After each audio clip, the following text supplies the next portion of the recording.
What I'm about to share with you might sound out of place in a leadership video, but stay with me for 30 seconds because this is going to change the way you see every difficult person and every annoying person you have ever worked with. There is a state that human beings can operate from where you are emotionally calm in virtually every social situation.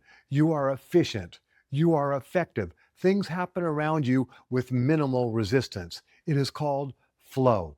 And it's not idealistic. It has been documented in elite performers across every field. It is real and it is available to you. And the one thing that knocks you out of flow is resistance. Now, resistance comes in two forms at work. It comes from difficult people and it comes from annoying people. And most leaders treat them like they are the same problem. They are not. And that mistake is costing you more than you know. The leaders who learn how to tell the difference and respond to each one differently are the ones sitting at the end of the bell curve. And in today's world, with everything going on around us, that is exactly where you want to be. If you appreciate me making this type of content, let me know by gently tapping that like button. Difficult people challenge you at a deep level.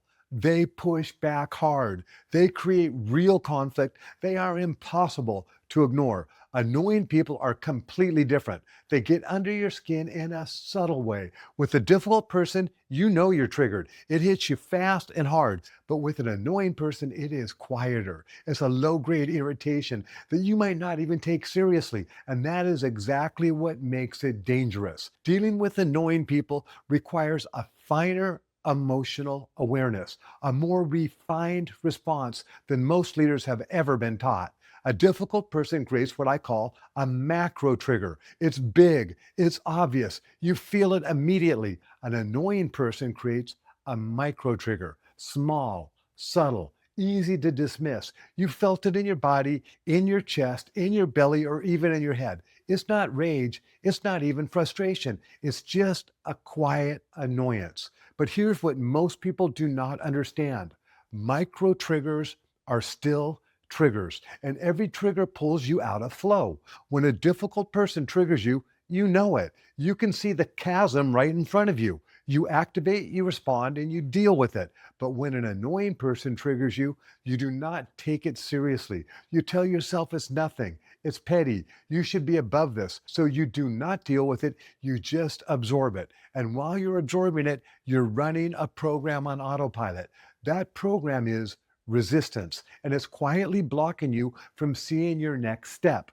The annoying person is not just irritating, they are causing you to miss opportunities you cannot even see because resistance has you blind to them. Drop a comment below and tell me what's annoying you today.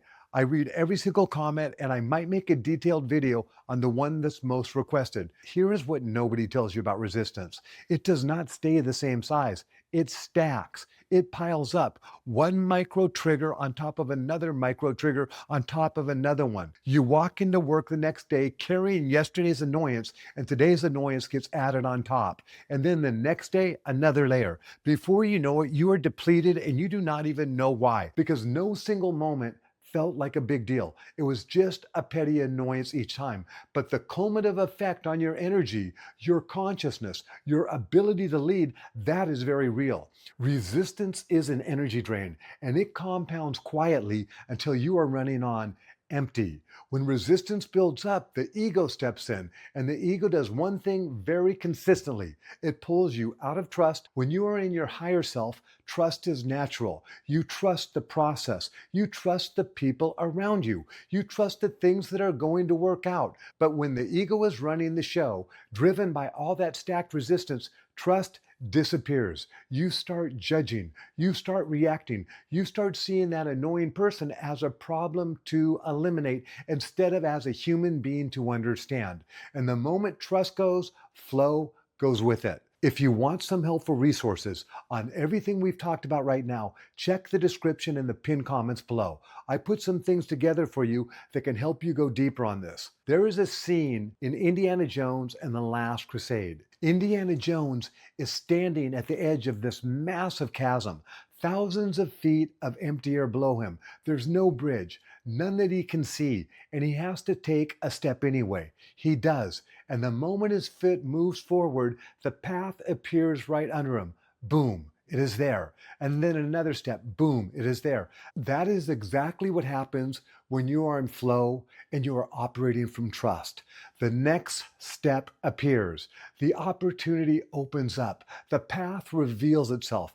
But when you are in resistance, when that annoying person has been quietly draining your energy all week, you cannot see the step. You are staring at the chasm and you are frozen, not because the step is not there, but because resistance made you blind to it. Trust is what lets you see it. So, how do you get back into flow when resistance has pulled you out? The answer is acceptance. Not acceptance that means you're okay with everything, acceptance that means you stop fighting what is already true. The person is annoying, you accept it. Feel it, name it. The moment you name it and accept it, you stop absorbing it unconsciously. You become aware of it instead of being run by it. And awareness is the first step back to flow.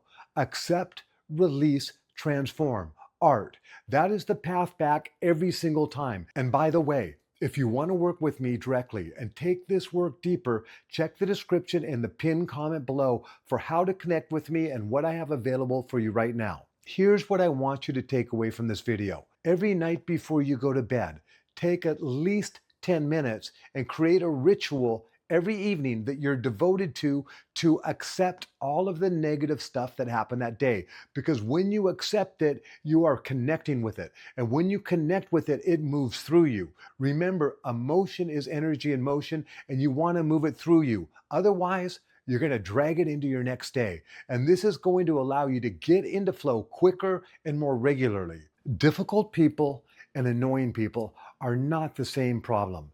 They require different awareness, different responses, and a different level of emotional intelligence to handle. But both of them do the same thing. They create resistance, and resistance, when it stacks up unchecked, pulls you out of trust, pulls you out of flow, and keeps you from seeing the next step that's right in front of you. The leaders who understand this, who develop the awareness to catch micro triggers before they stack, who choose trust over ego, who keep moving even when they cannot see the bridge, those are the leaders at the end of the bell curve. And in today's world, with all the polarization, all the collective anxiety, and all the noise, being that leader is not just an advantage, it is everything. You will jump in and out of flow at first. That is normal. That is the path. But once you find flow inside the chaos, once you learn to take the step, even when you cannot see the bridge, you are going to ride the big wave, and nobody can knock you off of it. If you want to keep building this, I made a video on how to manage difficult employees without resentment, and you can check that out by clicking right here. We are taking pressure and we are turning it into power. We are turning snowflakes into diamonds.